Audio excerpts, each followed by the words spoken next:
Aldridge. That privilege to share a screen as well? Yes, everybody has been given permission, so yeah. Great.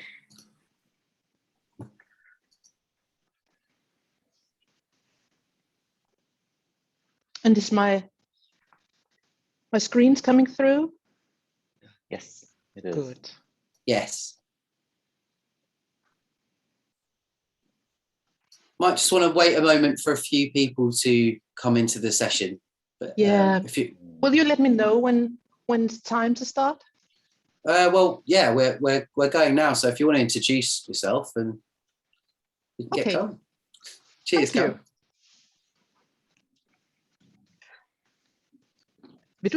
Yeah, welcome everyone.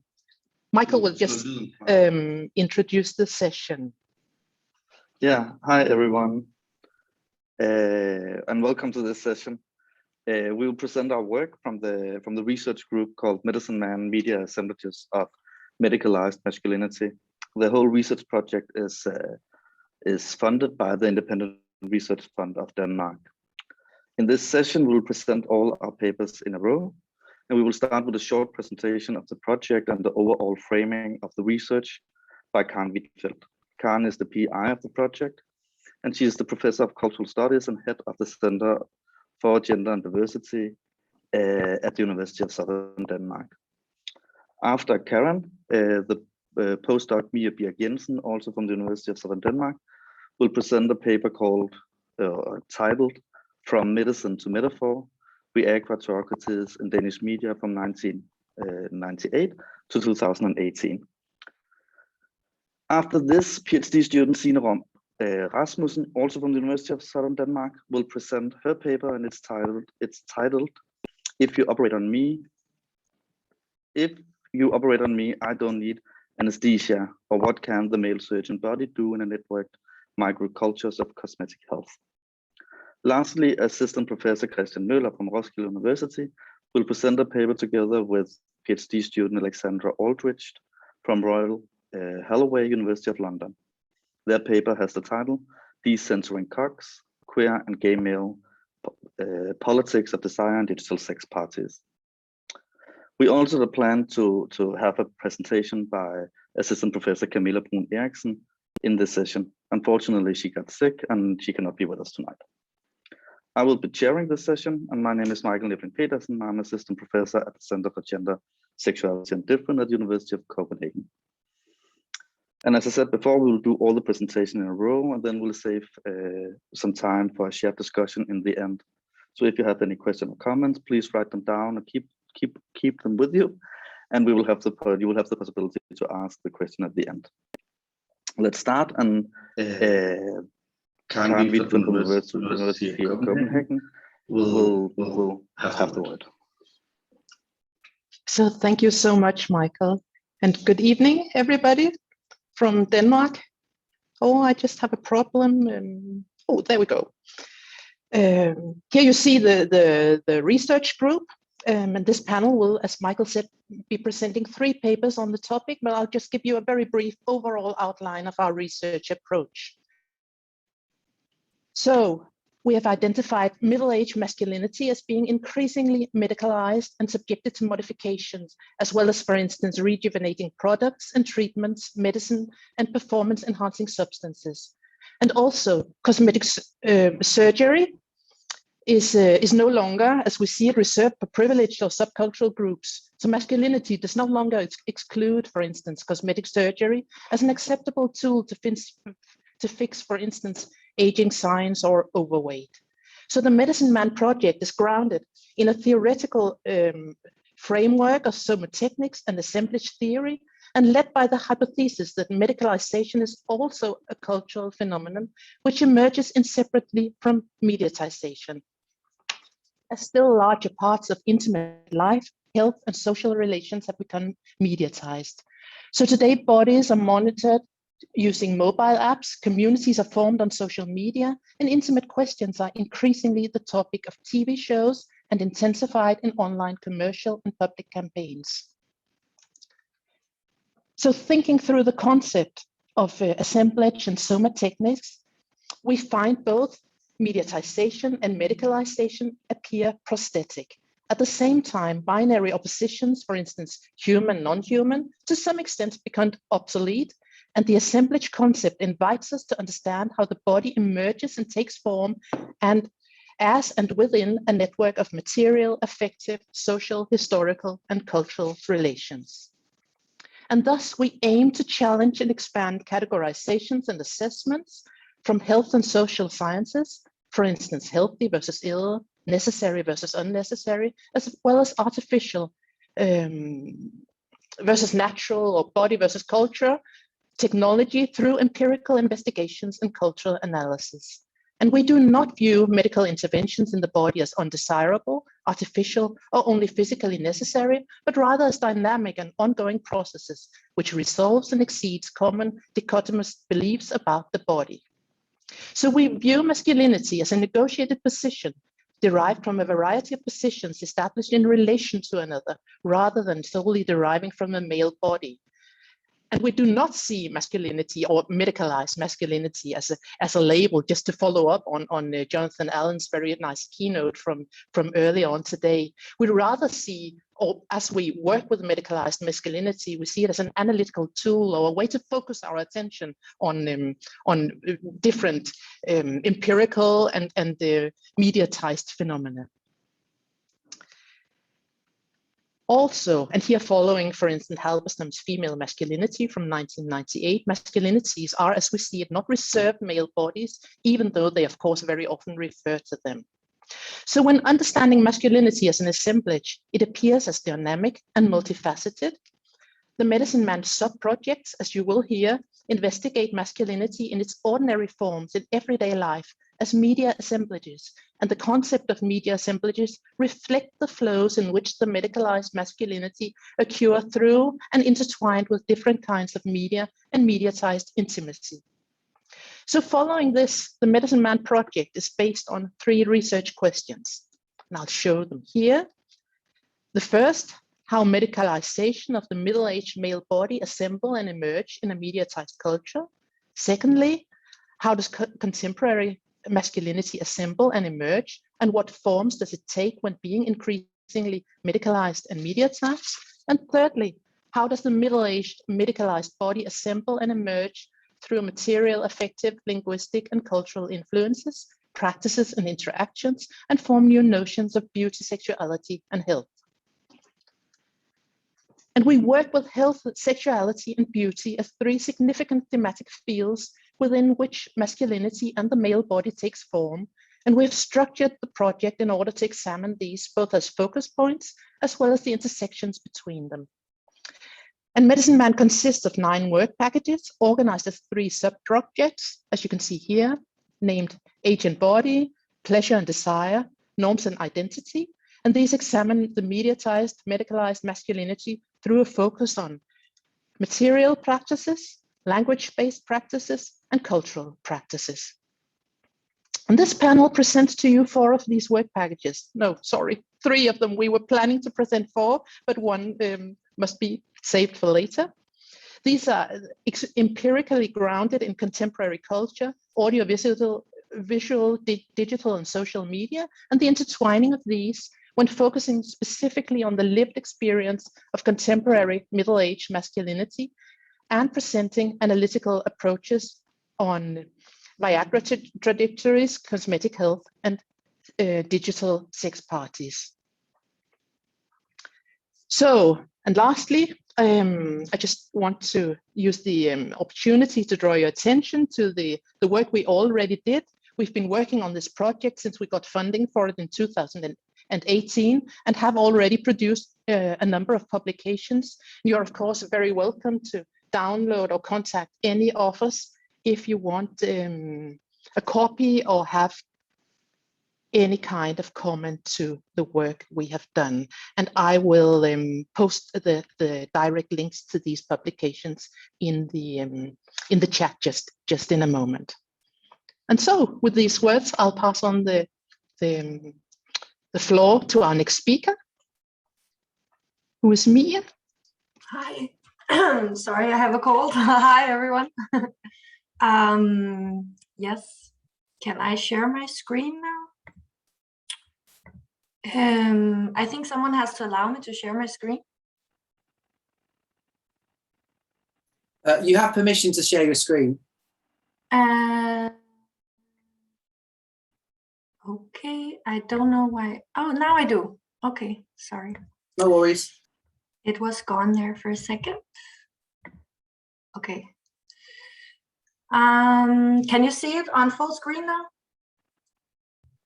Yes. Okay, perfect. I just want to say I do have a cold, so if I sneeze, I'm very sorry, but I cannot control it. So today I'm going to present Karen and I's work on phallic metaphors and metonymies, the rise of Viagra. And we have worked extensively with the Viagra trajectories, me especially on the project, also in spam. But today we're going to focus on how Viagra has emerged in different ways in Danish media over the years, specifically in Danish news media. And to give you a bit of background, our interest in this topic springs from a lot of the existing research, actually, because in the years after the release of Viagra, there were a lot of researchers within cultural studies who became very preoccupied with the marketing and the media coverage of Viagra, because it has become one of the most recognized pharmaceutical brands. I bet it's very difficult to find a person who haven't heard of Viagra today. And this has led scholars to perceive it or conceptualize it as not only a pharmaceutical that function within the physiological realm, but also as a cultural icon and a cultural technology that has not only shaped our perception of masculinity and male sexuality, but also reinstated the penis as a proving ground for masculinity. This fixation on penetration is not new, and it has been foregrounded as an essential sign of manliness in a lot of these studies, but this also has a long history in how we have defined male sexuality in Western culture. So McLaren argues that while it may not be new that we have this preoccupation with penetration and erections in the definitions of masculinity, you can say that Viagra has become culturally intelligible because it has repackaged some of these perceptions of masculinity. And this has also allowed Pfizer to build on all of these definitions of male sexuality to market the drug as meaningful. But the commercial success of Viagra is not only bound up with Pfizer's own marketing, but also with the media coverage. Viagra has appeared in everything from TV shows like Sex and the City and Sopranos to countless news articles. And this relationship between popular media or mainstream media on the one hand and Pfizer's marketing has led Vars and Brown to talk about a form of commercial intertextuality where news media are responding to ads or talking together with ads. So there's a relationship there that's extremely interesting, as I think you will also see in some of the analytical points that I'm going to make on our behalf today. So to just touch briefly on methods, what we did is we looked at the circulation of Viagra in media over time. There's a Danish archive, Infomedia, where we can get access to all of the articles ranging far back on Viagra. And initially we chose 3 years, 1998, obviously, because it's the year that Viagra was released, but also 2008 and 2018, because they marked the 10 and 20-year anniversary of Viagra's release. And we were very interested to see if somehow Viagra was mentioned in different ways when it wasn't strictly newsworthy in the same way. But what we actually found was that in 1998, the vast majority of articles were almost copies of what had already been described in the international research. And while you can say this is sort of a finding in itself, we rather want to focus on some of the more emerging forms of how Viagra is made relevant. So we're going to focus on 2008 and 2018 today. And I'm not going to go too much into theory, but I just want to quickly say that we, of course, build on this shared framework of the assemblage that Karen has also talked about. When we talk about different things and people here as masculine, it's within this assembling of different objects of people and in their connectivities that these things become valorized as masculine. Yeah, so I just want to briefly touch upon that. And you're welcome to ask questions, of course. I have the full paper if you're more curious. So in the analysis, I'm going to tease out some examples of relevance that really show how Viagra is mentioned in many new ways now. And we're going to particularly draw on Lakoff and Johnson's theory on metaphors and metonymies. And before I start, I want to underline that even though it's about language, language, of course, shapes us and can be a guide for future action. And the first way that we really saw Viagra in these articles was as an orientational metaphor. And orientational metaphors give rise or give concept to spatial orientations that arise from the fact that we have bodies of the sort that we have and that they function as they do in our physical environment. And in the case of Viagra, the pharmaceutical brand name emerges as a metaphor when it functions as a proxy for rising. And it's because the physical effects of Viagra's chemical compounds on the male body and their ability to erect or rise the penis also translate into a metaphor for rising or things that need to be raised. So we see that, for example, in this example, there isn't much damn Viagra on the stock market these days. Or we see it in this quote, allegedly from Berlusconi, who says that a specific building gives off a feeling of impotence, why it's in need of Viagra. Or we see it as the coming of spring, and its ability to raise one's mood is described as nature's Viagra. So these are really emerging forms of how what Viagra does to the body also penetrates the language, pun intended. And yeah, so we see that here as an orientational metaphor. However, Viagra is not only a metaphorical concept in relation to the physical orientations. It's also associated with hardness and growth. And that also gives rise to several mentions that conceptualize a lot of different forms of machinery that then become coded as masculine. And in the example I want to give today, we see this following quote under the headline, Gentleman's Car. So it's already a very hyper-masculine title.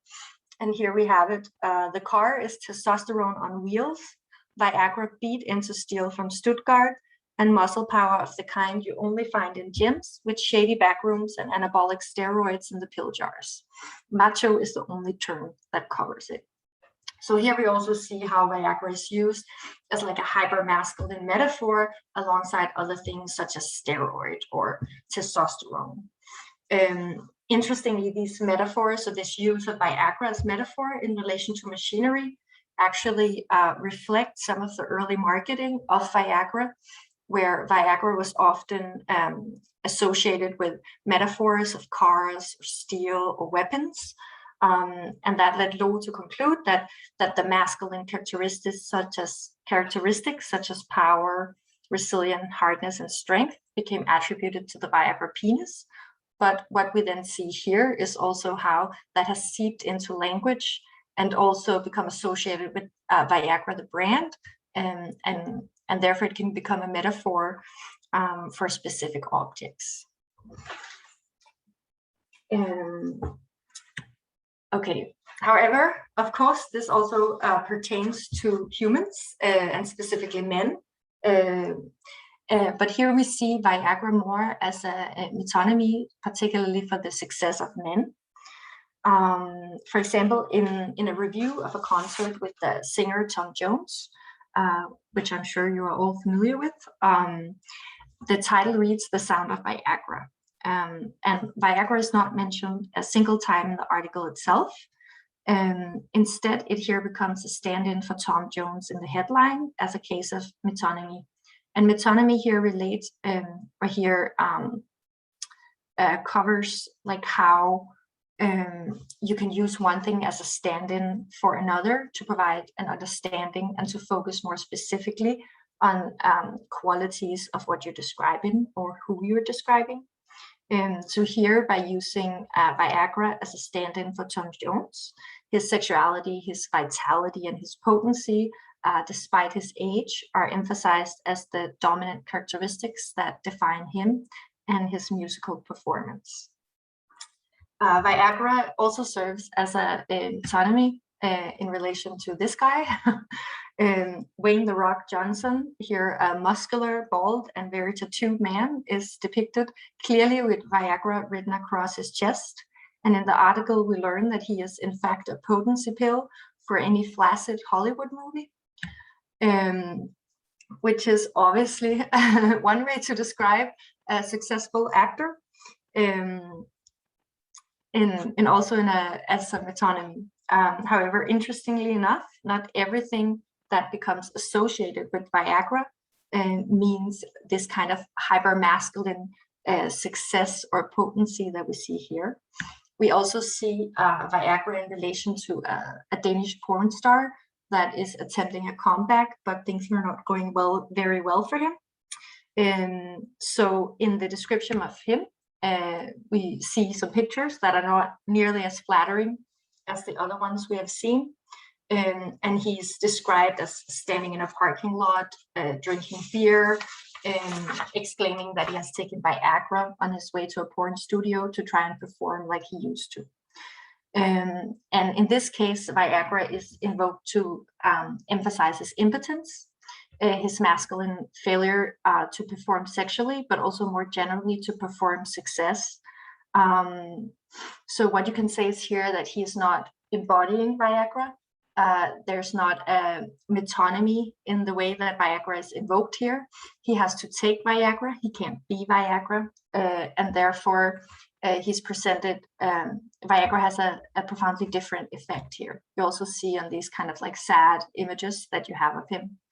And it resonates really well with a concept from Swenson called affective potency, because she argues that what is the most central about the advertising of Viagra has actually not been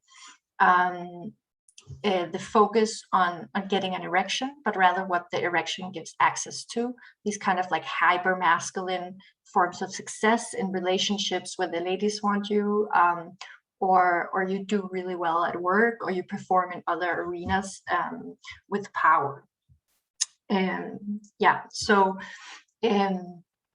so what is also being sold, you can sort of say, in these kind of like metaphorical or metonymic concepts are not so much about actual sex, but more so about a more general form of masculine success that some people can embody and some can't. Yes. So to conclude on this, some of the reflections that we have talked about are how the metaphorical workings of Viagra shows how the medicalization of men isn't just about men's bodies, but also how the new physical functions that the medicalization might bring about can also change our physical experience of being in the world, and therefore also our metaphorical language, as we see it with the orientational metaphor. But also by linking together specific objects or famous personas with this affective potency that is associated with Viagra, they can become valorized as masculine or accentuated as masculine. Yes. So you can say that metaphors aren't random. They're rooted in our physical and cultural experiences. and they provide insight into how our thought process is structured and how our physical and social presence in the world plays out. And it's possible that because Viagra has changed this in a physical and cultural sense, this also seeps into how we're able to talk about male sexualities. Another point here is that that when we focus here on Danish news media, there's also something to be said about the potential of all of these stories from 2008 and 2018 also being more general, because we saw this in 1998, and while we have not researched this, I have made some searches, and I can see that this is actually a much more broad tendency. Like the stories about Rain the Rock or about Berlusconi's quote is something that circulates across many different forms of media. So this might also be a very interesting topic for future research in terms of how these metaphors aren't just changing in Danish news media, but might be a more general move in how we talk about masculinity and how Viagra functions. Yes, I don't know, do I have more time? I feel like I spoke very fast. I just wanted to otherwise say that there's been some studies that have pointed to how Viagra was initially presented as a techno fix for aging men, very much older men, that could fix their erectile dysfunction. But over the years, it became more of a techno boost for younger and younger men who were anxious about their sexual performance, also in the marketing. And when you look over some of the newer campaigns, it's quite interesting to see how technology plays into to the new sales strategies. As you can sense on this picture in the background, there's a couple lying with distance because he's very preoccupied with his phone and his computer. And Pfizer is using this as a way to market Viagra as a way to increase closeness and authenticity and love in relationships. So it's kind of becoming the techno fix for the techno problem in itself. And it's quite interesting to see if this will also have some kind of effect on how we conceptualize Viagra, but also how Viagra is used to conceptualize objects and people in the future. Thank you.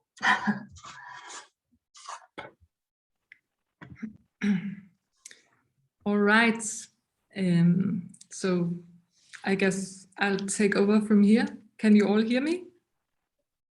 I'll try to share my screen. Right. Okay, so hello everyone. I'm Signe Rom Rasmussen.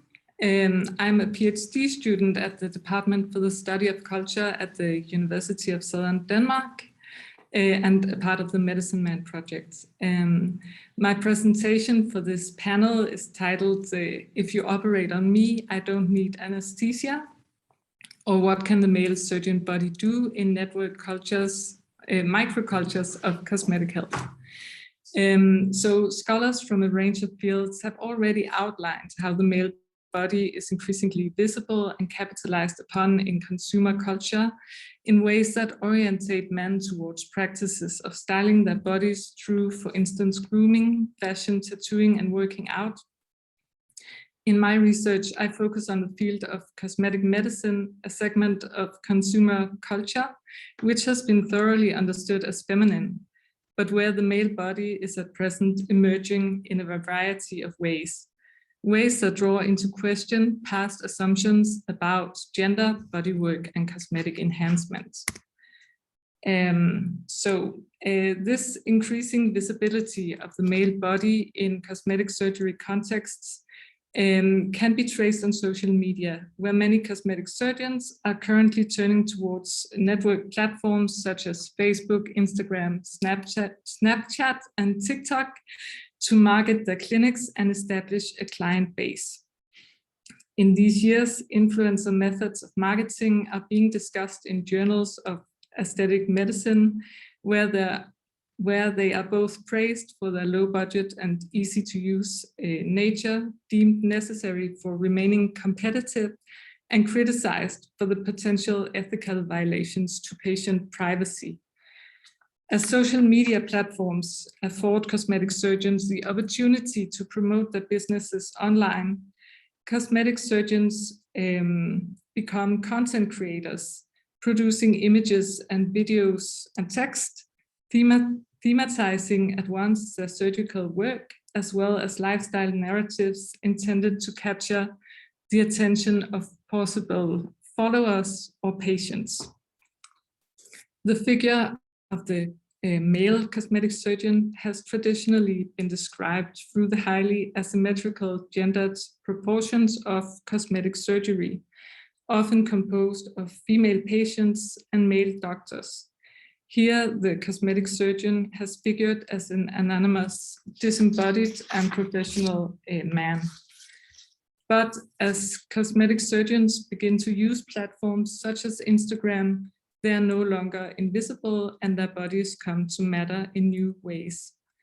Understanding the figure of the male cosmetic surgeon through assemblage theory allows me to capture the complex and unstable, as well as emergent and lively character of bodies and gender. I aim at doing so as I examine how this traditional figure of male cosmetic surgeon reassembles when network media platforms are linked into the field of cosmetic surgery.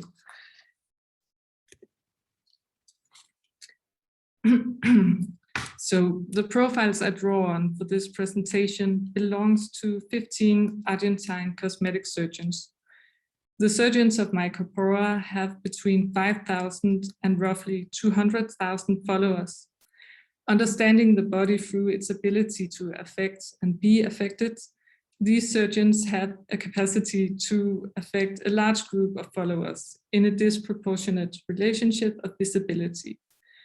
Working with this data, I ask how does the male cosmetic surgeon reassemble on Instagram, and how are the internal relationships of power in cosmetic surgery renegotiated? Also, what can the male surgeon body do in network microcultures of cosmetic health?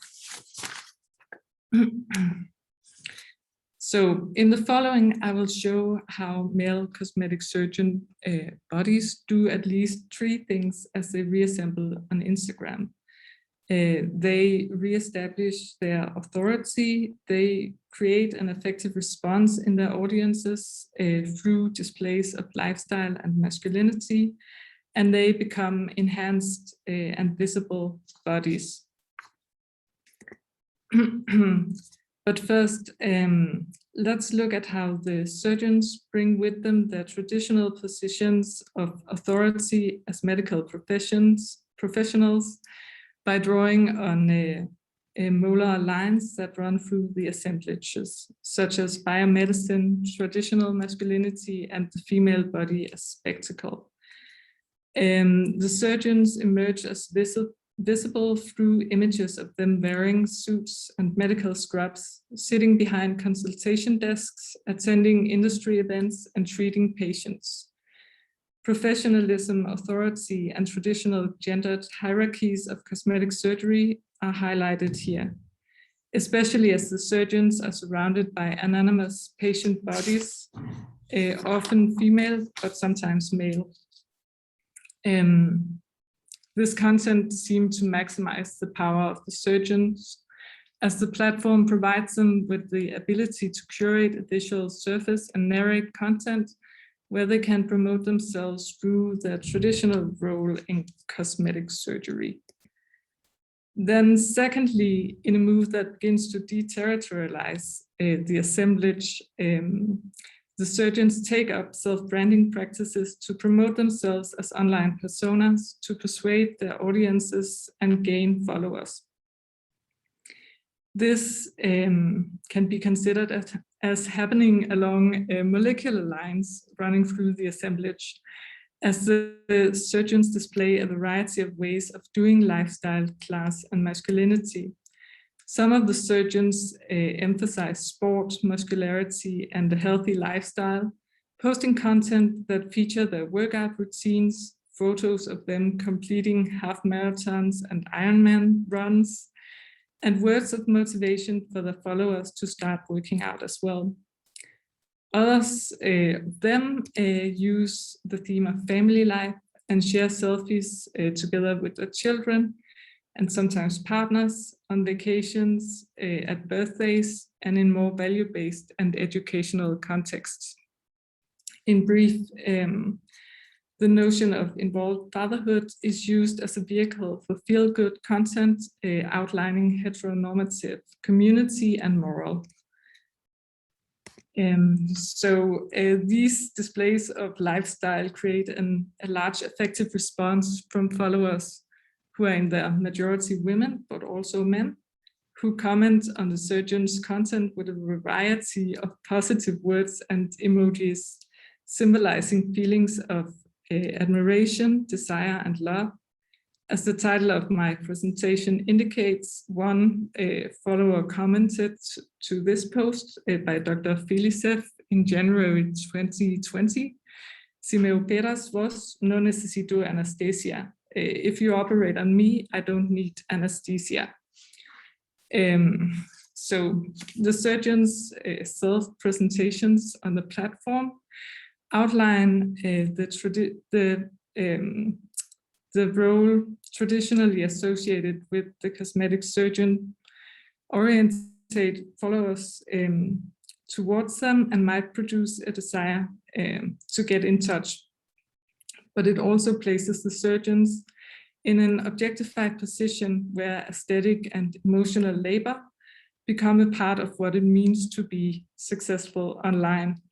And being successful on Instagram by having a large following does, according to Gopta et al., pay off in the sense that search engines such as Google places those surgeons with prominent social media presence on its top pages.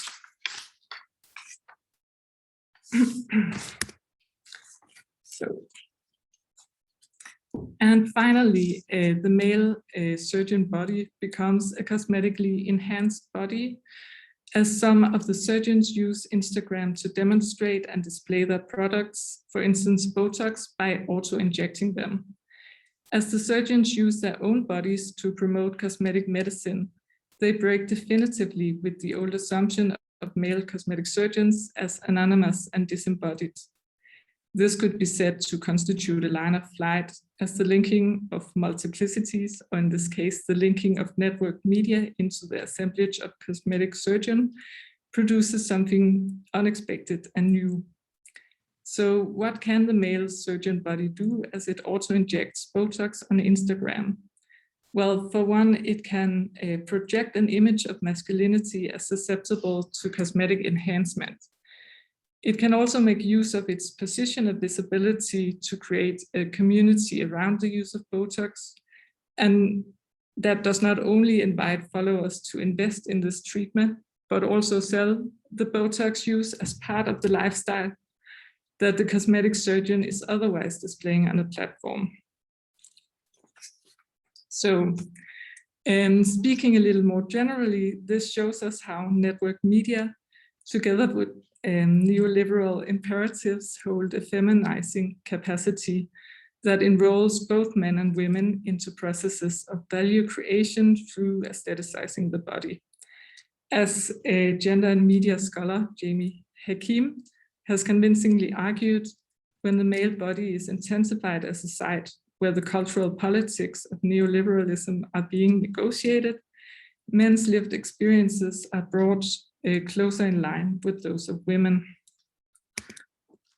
So in conclusion, as social media presence is increasingly becoming a requirement in the marketing of cosmetic surgery, cosmetic surgeons increasingly engage with self-branding and managing a public image.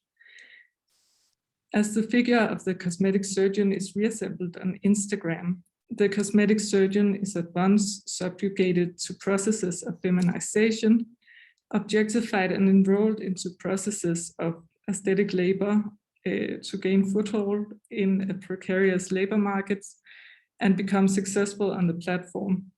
a move that produces images of professional male bodies engaging with beauty treatments that have otherwise been understood as feminine. This assembling does in some way shift power towards the follower, who can shop around between surgeons, choose where to look and what to like.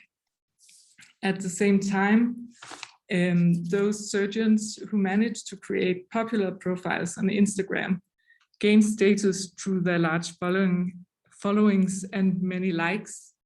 These cosmetic surgeons are linked to notions of fame and gain access to affect their audience with persuasive messages, providing successful Instagram surgeons with a disproportionate amount of visibility and thereby power. Yes, thank you. Okay, I think maybe it's me and Alex who's online now. Alex, are you there too? Hope you are. Great. I'll just share my slides.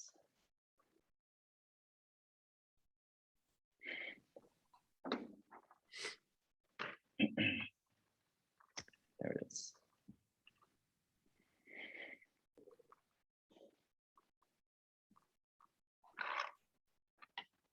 Do you see the slides? Oh. You do not see the slides? You still the other slides from before. I think you have to take down yours, Signe. Maybe press the stop sharing. You have to unshare, you have to stop sharing, yes, and then you can start sharing. Okay, there you go. Let's try again. How about now then? Yes. Yes, Okay. you can see that. Great. So yeah, we are Kristian and Alex. I'm associated with, well, I'm an assistant professor at Roskilde University, and I'm in the Medicine Med research group. And I'm so lucky that to be writing an article with Alexandra Aldridge, who's joining us here today. She's a PhD student at Royal Holloway in the University of London. I'll do the first bit, and then I'm presenting the overall idea, and then Alex will do some stuff on our findings. So let's skip the slide. So between 2019 and 2020, the two of us attended various online sex parties. These were parties that were held using video conferencing platforms, just like the one we're using now. And just like at real life sex parties, people would take drugs, there would be music playing, and some people would be dancing. And others people would be having sex, and some would just be sitting around. And we would be there too, observing what was happening and taking notes. And I've been publishing a bit about that before too. We first met at an online conference, actually, similar to this one, held in June of 2020, when our data collection was already over. And we then later met to talk about the parties that we've been going to, and in particular, the similarities and differences between them. We found that a key difference was the demographics of the people who were attending. At my parties, attendees were mostly cis gay men. And at Alex's, it was much more diverse in terms of gender and sexuality. There were some other differences too, which we will talk about later in the presentation. So after our initial conversations, we started thinking about these parties as belonging to two different scenes. So following Drysdale, we understand scenes as flexible starting points to explore charged particularity of energies and sensibilities that animate ephemeral encounters, giving unity and meaning to everyday life.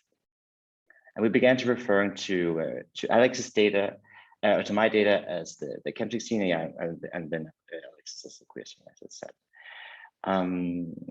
A key similarity between the two scenes were that they were both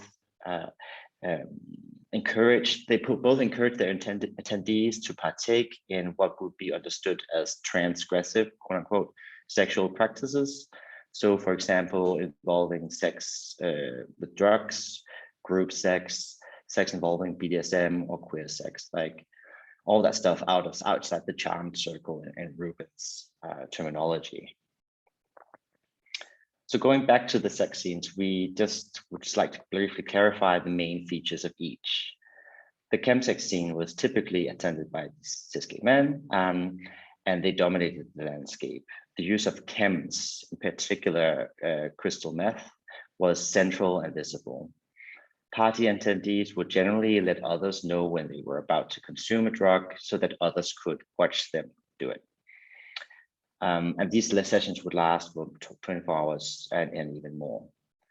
And so here we also see that they were using like a grid layout, so you would see all the things happening at the same time.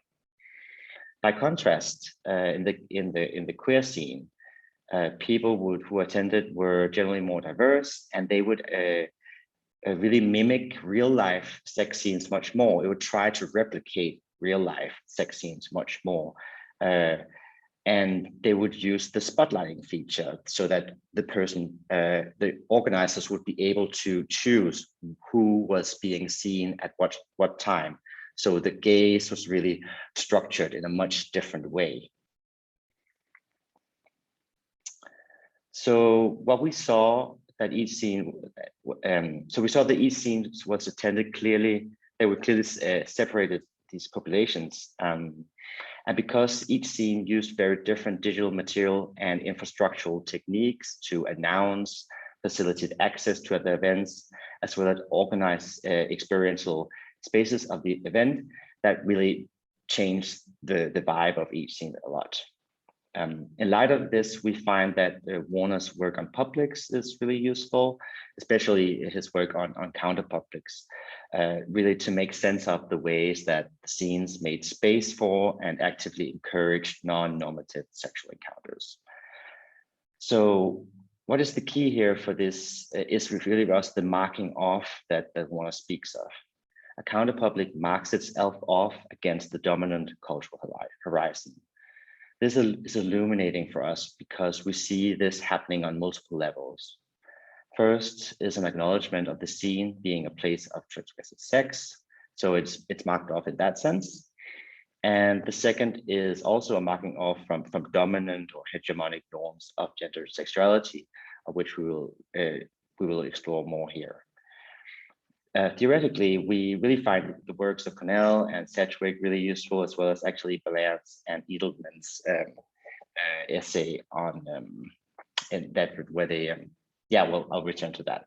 But in terms of Cornell, we work with Cornell with hegemonic masculinity, but not in the way that it's purely it's a way of structuring male relations, but that it does that, but more that it does that, and it also structures heterosocial relations. So relations among all genders. We explore how that is the case for us here. And we also found Sedgwick's analysis of males' homosexuality as threatening and thus organizing straight male homosexuality very useful. And this led us to ask, how do hegemonic masculinity work on each scene? What concepts of masculinity and its capacities circulate in each scene? And how do the hosts structure the discourse and the infrastructural setups to achieve these framings? And now over to you, Alex. Would you like to share your slides, or should we continue with mine? Yeah, I can share my slides. Cool. I'll just stop if I can. It'll stop it now. Okay.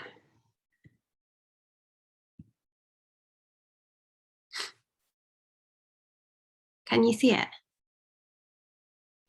Yes. Yes. Thank you. I'm really sorry. I've also got a cold. Hopefully not COVID. I don't know yet.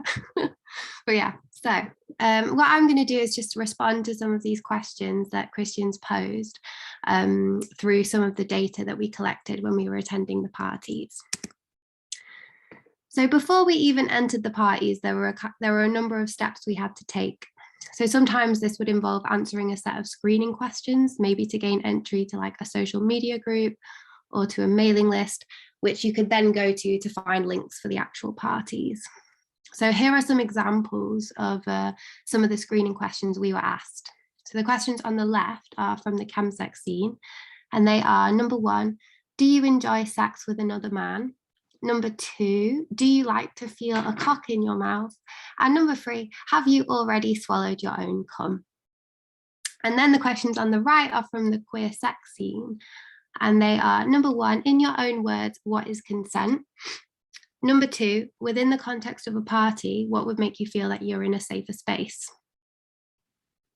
So what we argue is that these two sets of questions, they both invoke like the notion of freedom, but in very different ways.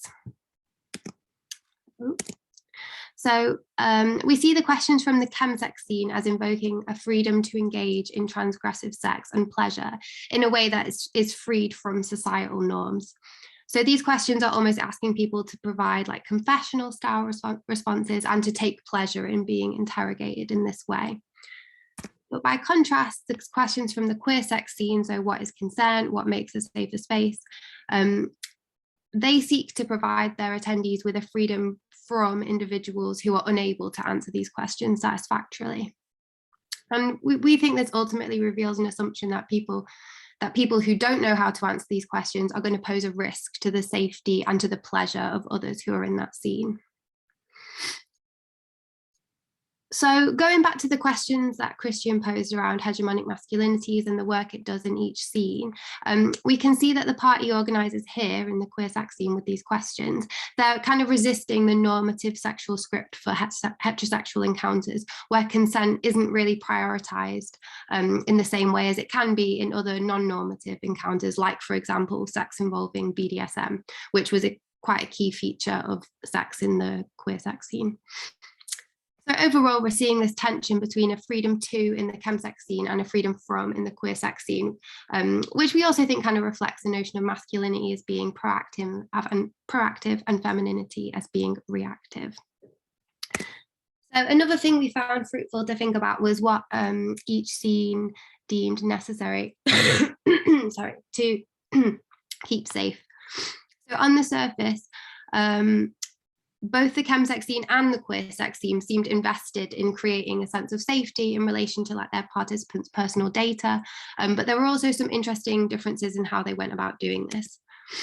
So in the queer sex scene, the party organisers tended to send out explicit instructions before their events took place, often telling their participants that any kind of recording is not allowed during the event. So this is an example which says recordings of any nature during the event are strictly forbidden and are a violation of our terms.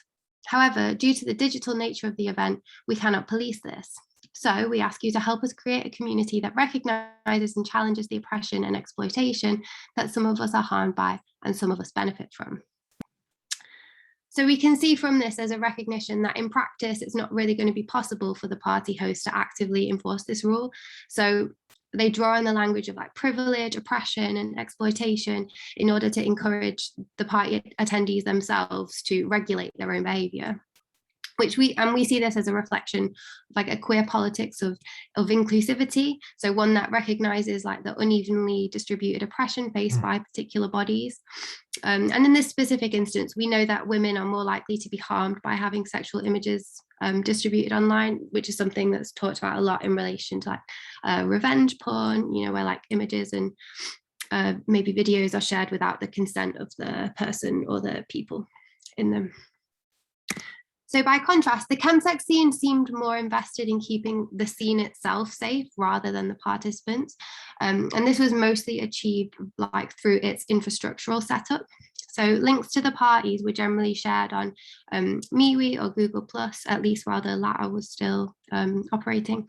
You also didn't need a profile that was linked to your identity in order to access them, which again generated a sense of anonymity and like a feeling of going under the radar. So because of this, we see the chemsex scene as more of a subcultural counterpublic in that they're invested in the pleasures that specifically do not pertain to the public sphere. And rather than the chemsex scene being gatekept by human actors who make decisions over who can come in and who can't, which was the case in the queer sex scene, the audience control is more reliant upon the infrastructural setup and like word of mouth and to even know about it in the first place. So in this way, the chemsex scenes more follow the logic of like cruising and anonymous sex. So just to summarize, with the chemsex scene, the access via word of mouth, it functions to keep the scene itself and its pleasures safe from disruption. And then in the queer sex scene, specific instructions serve to keep participants safe from gendered digital violence. So another question we were interested in is what work or strategies the party organisers did in order to create the spaces that they wanted. So here you can see two different quotes from party organisers. The one on the left is from the chemsex scene and on the right is from the queer sex scene. So the quote from the chemsex scene is an instruction to participants, which is, do not write, you will smoke or slam and then do it off camera. So the smoking or slamming refers to crystal meth.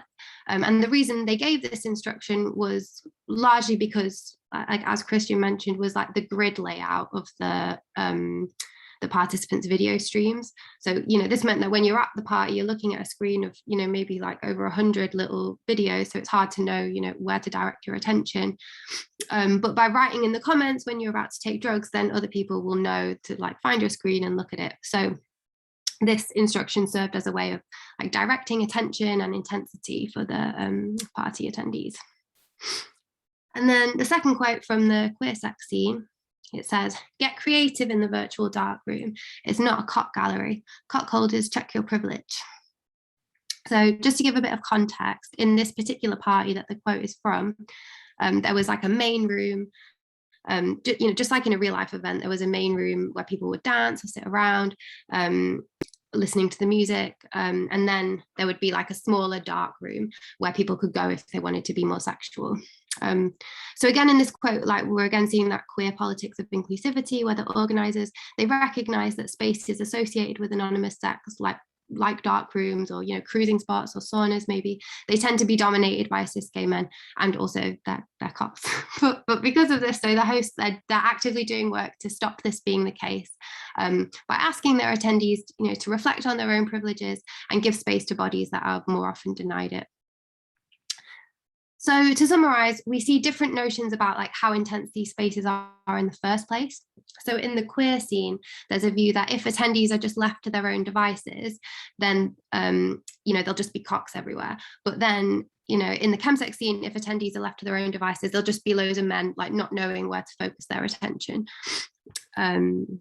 Yeah, so going back again to those questions posed by Kristian, what we think we see here really is like the entanglement between like host discourse and infrastructural setup in each scene, where the two are really inseparable from one another in any analysis of how the scenes make space for non-normative sex. So just finish with some concluding thoughts. Even though we've been showing you, you know, like seemingly contradictory data points from each scene, like our goal isn't to pit the two against each other. Like on a theoretical and ultimately political note, our positioning of like the first scene as gay and the second as queer, it more emerges from the discourses within each rather than the identities of those who attend. And so our goal is really to accentuate the variety of theories of sex and pleasure that are at play in queer sociosexual practice and to explore how they offer alternatives to normative intimacy. So our analysis reveals that ideas of hegemonic masculinity shape the sexual politics of each scene differently. But crucially, we're arguing that the scenes have different reactions to similar analyses of masculinity, sorry, as being a threat to queer sex. And so our analysis identifies as much common ground as it does difference between the sexual politics of the scenes. We find it especially important to make this point in the highly polarized landscape of queer theory and gay studies. So to put it differently, we're failing to reproduce Tim Dean's distinction between queer and gay theory's understanding of sex, where he feels queer theory's like identitarian approach loses sight of sexuality's liberatory capacities. Instead, we're finding that queer theory is very useful for identifying sexual innovation and its relationship to normativity as well. So here we're following Berlant and Edelman when they quote, take sex as a figure for what unleashes both disturbance and the effort to repair, sorry, and the effort to repair disturbance in the encounter with non-sovereignty. Yeah.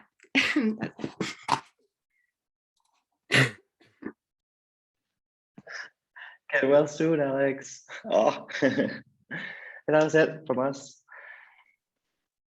Okay, thank you all for really nice presentations. Please raise your hand if you have any comments or questions. I think Deborah was having a hand during the time. Yeah, there it is. Please, Deborah.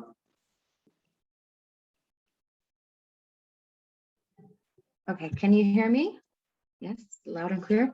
First of all, thank you for the presentations. They're really interesting. And I took particular interest in the two last ones, the one particularly about Viagra, because my research is focused on prostate and testicular cancer. So Viagra obviously is one of the medications that's used for post-treatment with patients. And I found it really interesting that over time, and I'm not sure if this is something that is still, it's used as like an adverse effect, a positive adverse effect of Viagra that was discovered was for pulmonary hypertension, that it's used for that. And it is interesting that despite it being an adverse effect and not being the primary reason why it's being administered, that is something that isn't really spoken about, because it's very much linked to this image of the phallic symbol and the strength and being able to maintain and go back to some sort of level of potency. And I also found just some comments about the last presentation where Alex said that if in the two groups that you guys researched, it was found interesting that if you left the members to be left to their own device, they were kind of like lost and needed some sort of guidance, which I think, which I found interesting, because despite being interested in participating in these particular groups, that there still wasn't some sort of like guideline on behaviorism. So those are just my two comments, but thank you very much.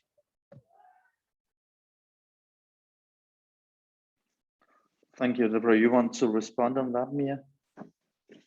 There wasn't really a specific question, but thank you very much for your comments. I also saw the discovery about the hypertension, and I thought it was quite interesting because the original story about Viagra, that my sense is that a lot of scholars in the field don't really believe the origin story of Viagra, which is very much about this like sudden discovery that they were actually testing medicine for heart disease, and all of a sudden they found this side effect.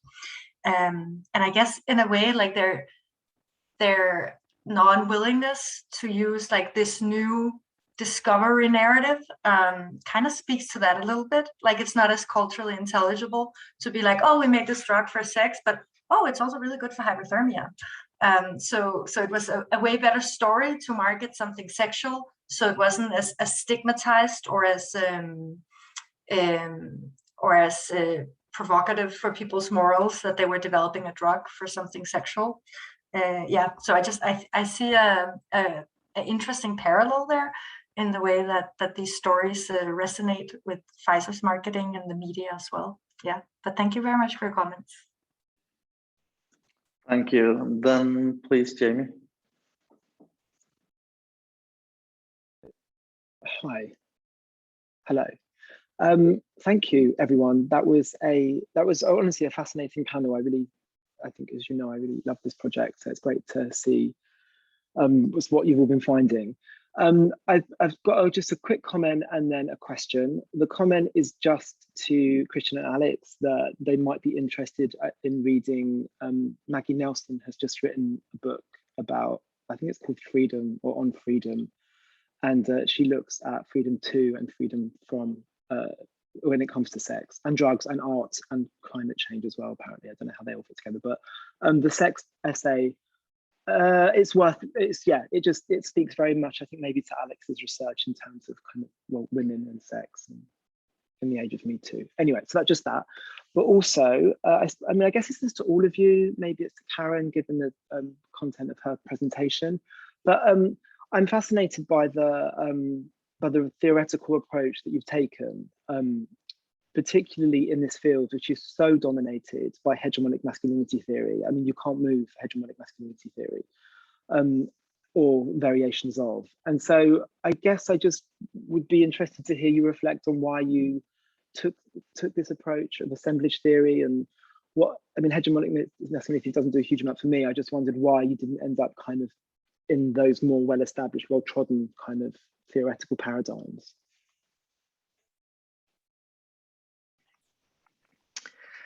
Oh, well, thank you for your question, Jamie. I am not sure I can give a full answer on that.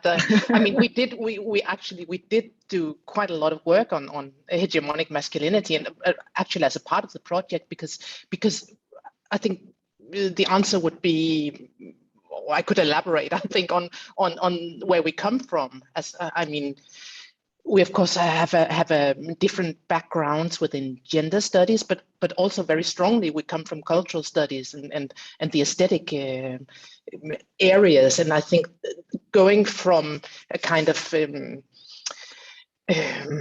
literary studies, media studies, aesthetic studies into this area maybe explains the path we've been following, and I don't think it's not as from my point of view at least, it's not choosing masculinity studies or choose going away from it, but rather a way of kind of modeling together the critical cultural studies approach and the very strong analytical way of working that I think brought us together as a group. Which I think our backgrounds is much stronger critical cultural studies than sociological, and I think that I don't know if it's an explanation, but I think it's our motivation for being in this field is because it is so challenging analytically, far more than solving the questions of hegemonic masculinity or not. And we did actually then fall into lots of fascinating discussions on following also the keynote. We heard this earlier today. What should we call it? What's going on? Figuring out new modes or new labels or new analytical approaches to masculinity. But I think our interest and what keeps us together is the analytical interest and the way these subjects kind of unfold analytically. Does it make sense? It does, yeah. Thank you very much. And maybe some of it, if anybody else wants to follow up, please do. I would like just to put a line in, and also like I think, at least from my perspective, and I think from the group as well, we found the vocabulary or the terminology of hegemonic masculinity, and also the other kinds of many kind of whatever masculinity is, a little bit too descriptive, and we were not kind of, I think, satisfied with the ways in which it enabled an analysis of the ways in which masculinity emerge in different settings. And we wanted to kind of find, or still think we're still looking for, find a more nuanced language to understand the ways in which masculinity change without it being kind of liberating, like away from hegemonic masculinity or becoming more hegemonic masculinity, but to understand the ways in which masculinity emerge in terms of patriarchy, in terms of heterosexisms, in terms of new ways of more including forms, and not being like either or, but to understand the emergence of masculinity. And I think, at least it struck me that in a lot of traditional feminist theories of gender, the focus on how gender is being done and how it's changing is much more present than in a lot of masculinity studies that has this kind of descriptive motives to it. And we found that kind of a little bit like not enough space in that kind of theoretical world. And also the last point, I think, also kind of looking at the ways in which masculinities are being increasingly mediatized and medicalized in ways that was kind of knew we needed some kind of ways to understand the ways in which masculinity emerged via media, via medical interventions, and not as transforming or being something else, but as something that was an ongoing process of constituting masculinity. And I think that that kind of forced us to look at other kinds of vocabularies to talk about masculinity than the ones that somehow become a little narrow, at least when one wants to understand the ways in which masculinity not is, but how it emerged. I think that's very accurate, Michael, and this is a nice addition. The focus on not on what men are or not are, but rather the relations. Always the relations between the body and something else, the medical issues or the mediatized issue, and then the dynamic, the always becoming or changing or transforming. I think that's the language that we found in the assemblage aspired theory that really works for us. Thank you. Okay, then John, please.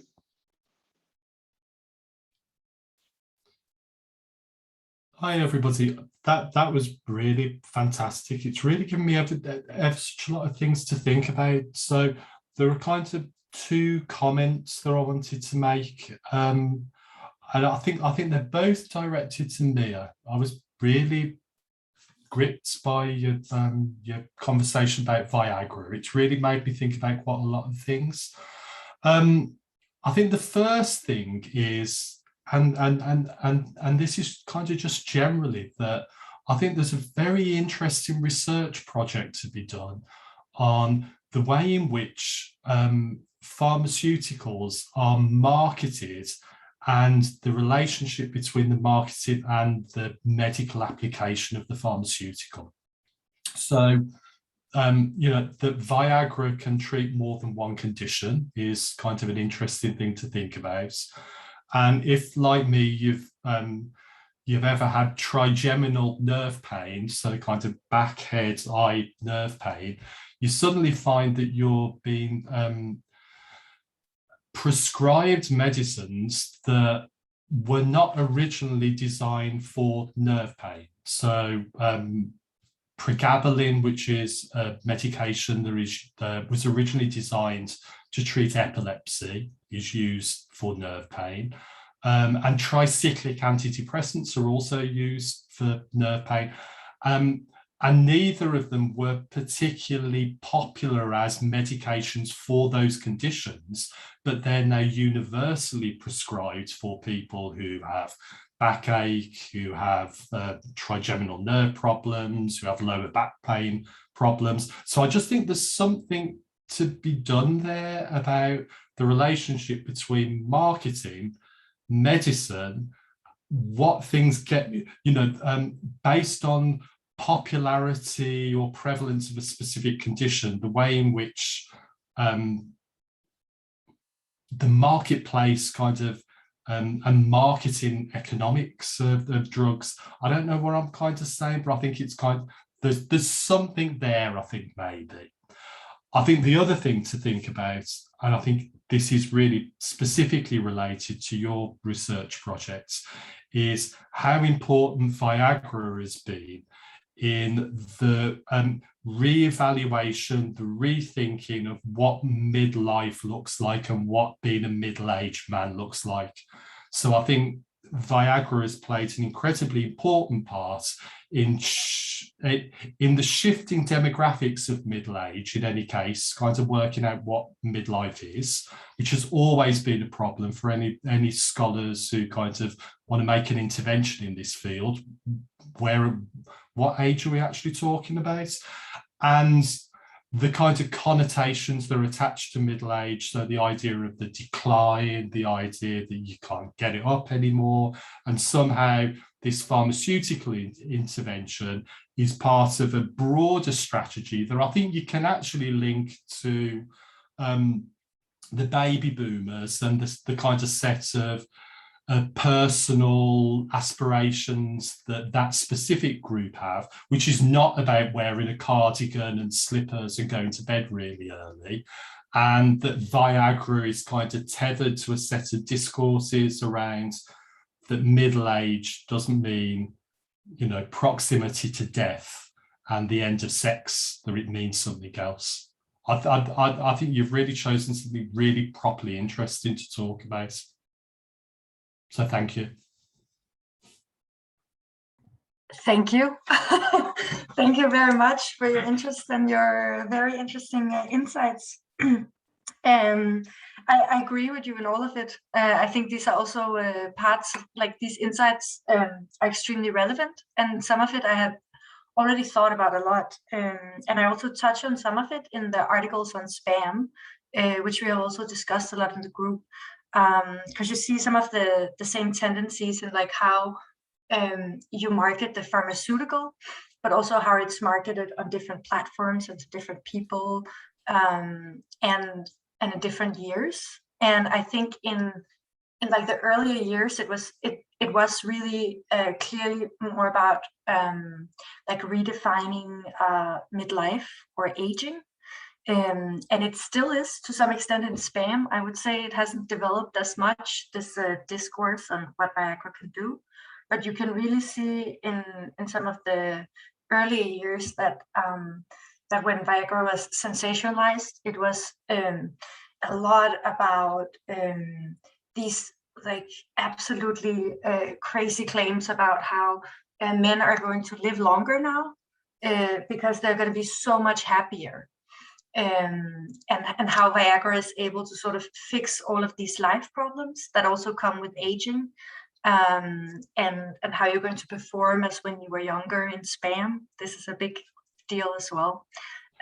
So I think that aging is definitely relevant here, but it's changed a lot over the years in news media. So when age is mentioned in the past, I would say like 5-10 years, it's more at least in Danish media, it's more about like this moral concern about young people taking Viagra and whether or not they need it.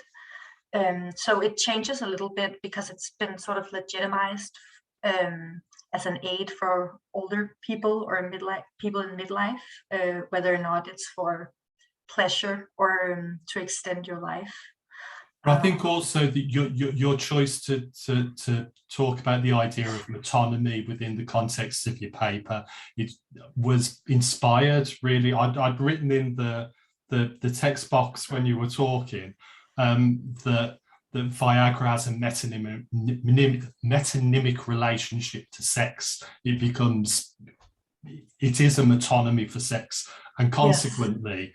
The kinds of discourses about generation and decline evacuate, and in actual fact, increasingly young people start to use Viagra because it becomes this kind of totemic, metonymic symbol of male sexual potency. Yeah, and the interesting thing I think is like whether the metaphor expands more. If it's a metonymic concept, it's actually often used for very specific types of aging men. So like Berlusconi, Tom Jones, Hugh Hefner have all been associated with Viagra in one way or the other, and it's used a lot to describe them continuously. But this might also be changing a lot.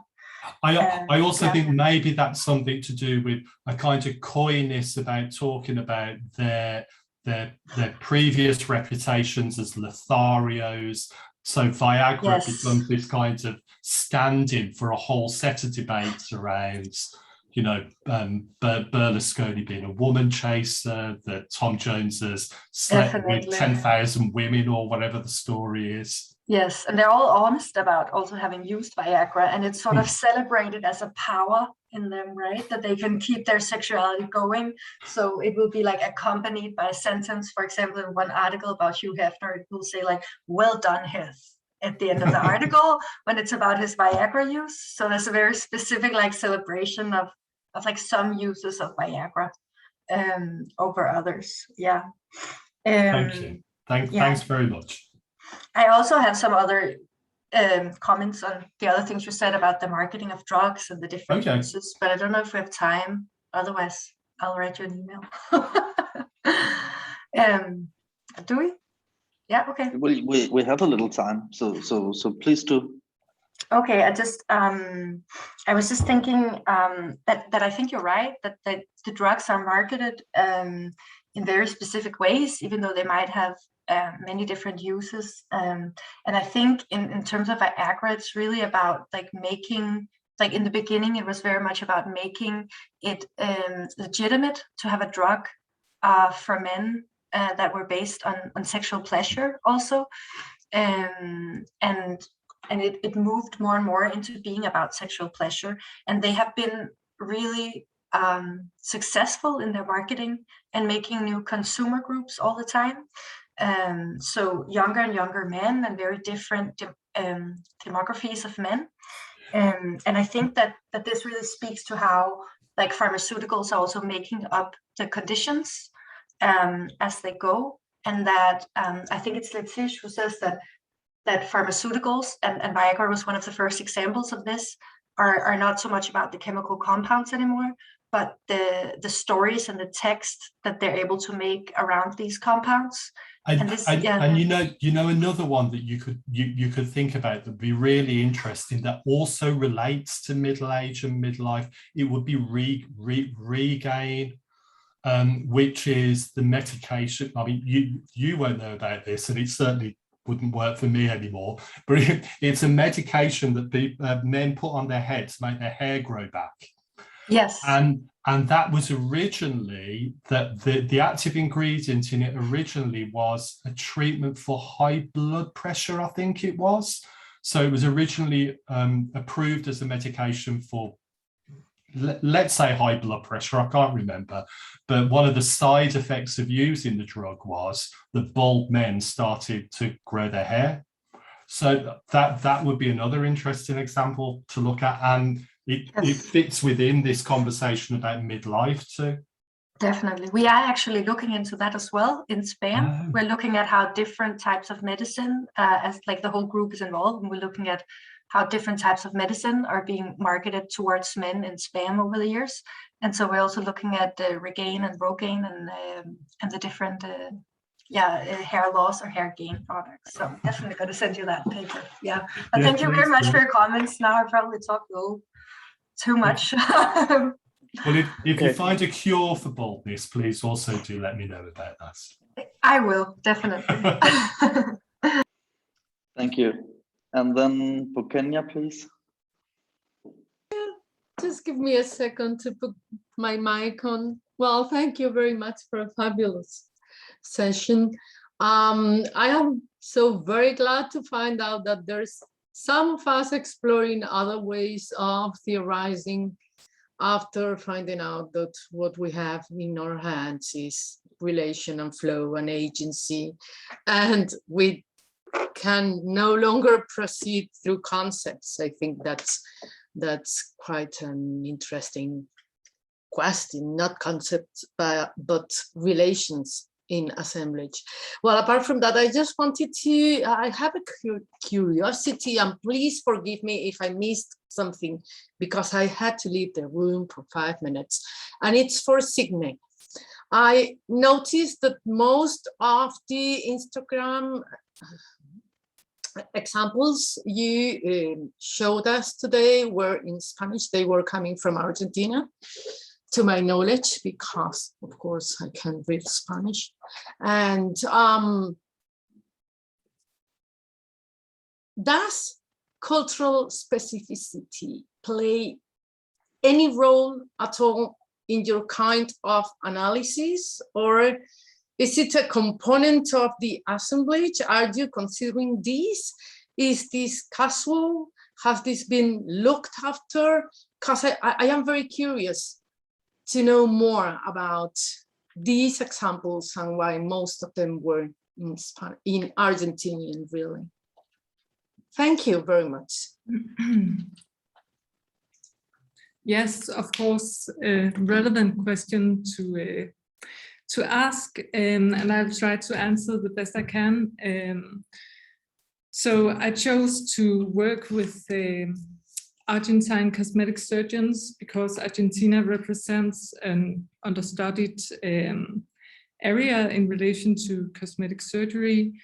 Also because Argentina has one of the, I think it's the second highest in South America percentage of the population having cosmetic surgery. So there are a lot of cosmetic surgeons per inhabitant. And also I lived in Argentina for a number of years, so I speak Spanish and feel a relation to that cultural context. I think what might be relevant to say is that, of course, there are some cultural specificities concerning the organization of the labor market and the competitive of the market in which these surgeons are placed. And in relation to masculinity, I mean, that's an aspect that I would love to go further into. This is not a finished article still. I'm still working with this material. And I mean, I've chosen little bits of the material that I had for this article to present here today. And of course, I mean, I could also have chosen to zoom in on how these surgeons reference more type of national masculinity, in which they, for instance, wear their national football shirt or engage in very kind of local contextual activities. So yeah, there's a lot that could be said about the context of Argentina. I don't know, that was a little bit all over the place. I don't know if your question, if you had anything more specific in mind. Oh, no, absolutely not. It was just wondering whether the same configuration could be found in a different place, or there were just cultural specific ways of assembling, you know, just to introduce this language. I mean, well, some years ago, I was working with felicitation on male bodies, and I worked in Spain, in Argentina, and among Equatorial Guineans. You know, and that was one of the questions I was asking myself, you know, are there going to be cultural specificities in the way they understand and model their masculinities and their bodies? And it wasn't a big project, but the answer was no. Okay, just in case it is useful, you know, there were other modeling structures that were more important than nationality. But I think that's a relevant question, you know, to have into account that what about the context? Yeah, all right. Now that I understand your question a little bit better, yeah, I guess I could also have said that this practice of using Instagram as a cosmetic surgeon is, of course, all over the world. And I looked at examples from a Danish context and also a little bit from an American context. And it's very strongly like going into like the same forms of representation and the same forms of self-branding. So a lot of it is being duplicated between national contexts. But of course, in these kind of molecular negotiations of how lifestyle and masculinity and class is made visible, there are some components that could be traced as particular to the Argentine context. And that could be also, yeah, that could be an interesting article in itself, or it's yeah. Please write it. Yes, I will be delighted to read it. Thank you very much for your comments. Very, very interesting. Thank you. Thank you. Okay. I think our time is up, and thank you all for some really intriguing questions and comments in this late hour. It was really nice to be here, and we'll see each other during the next days. Thank you. Yes. Yeah, thank you, everyone. Yeah. Thanks, bye.